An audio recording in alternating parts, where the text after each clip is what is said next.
এখন কোনো পুলিশ নাই, সেটার হচ্ছে দায়িত্ব আমরা নিচ্ছি স্টুডেন্টরা। আর আমরা দেওয়ালে কিছু মেক করবো, যেটা আমাদের আপকামিং ফিউচারে সুন্দর একটা বাণী নিয়ে আসবে, আমরা সেটাই করতেছি মূলত। আর এখানকার দিকে আমরা দায়িত্বটা পালন করতেছি, এটাই আমাদের স্টুডেন্টরা করতেছে আজকে সকাল 6টা থেকে। আজকে সারাদিনই আছে, যে পর্যন্ত আমাদের কর্ম না শেষ হয়, কর্মসূচিটা শেষ হবে, এটা তাদের উপর ডিপেন্ড করবে যে কখন শেষ হয়। আপনারা সকলেই জানেন যে এই মুহূর্তে ছাত্রদের বৈষম্যবিরোধী আন্দোলনের ফলে যে ট্রাফিক পুলিশ এবং কি সব পুলিশই মানে তারা তাদের কর্মস্থল ত্যাগ করেছে, তাদের কার্যক্রমটা আমরা সবাই মিলে এখানে উপস্থাপন করছি। যে এটা আসলে রাষ্ট্রের যতদিন পর্যন্ত সংস্কার না হয়, রাষ্ট্র যতদিন পর্যন্ত সুষ্ঠুভাবে পরিচালিত না হয়, ততদিন আমাদের এই কার্যক্রম চালিত থাকবে।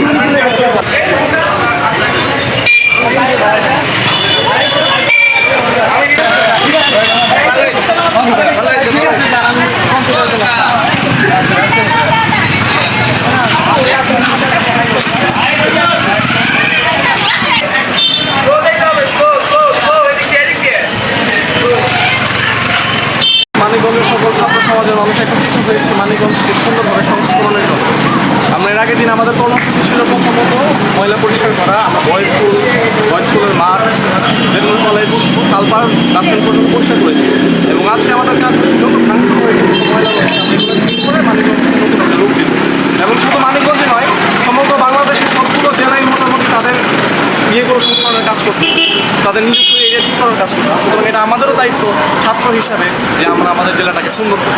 যার কারণে আমরা ময়লা পরিষ্কারকরণ এবং প্রত্যেকটা দেয়াল সুন্দর করে পরিষ্কার করে রং করে তাকে নতুন ঝকঝকে করছি এবং মানিকগঞ্জ উজ্জ্বল করছি। যে মানিকগঞ্জ কোনো দিক থেকে পিছিয়ে নেই, আমরা স্টুডেন্টরা দেখিয়ে দিতে পারি।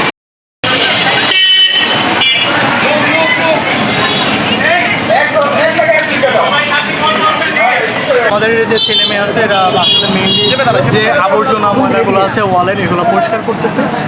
এখানে কিছু পেন্ট করা হবে যে আগামীর মানে বাণী বা ভবিষ্যতের বাণী হিসাবের জন্য পানির জন্য এগুলো দেখে যেন মানুষ একটু শিক্ষা গ্রহণ করে।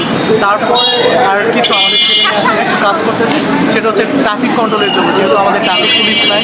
আর এখানে যাদের বিশেষ করে হেলমেট তাদের আমরা একটু নিরাপত্তার জন্য বলা হচ্ছে। আর আমাদের দেখতেছেন অবস্থা এখানে এইভাবেই চলতেছে আমাদের কাজগুলো। আমাদের যেন সবাই সহযোগিতা করে আমাদের জন্য যেন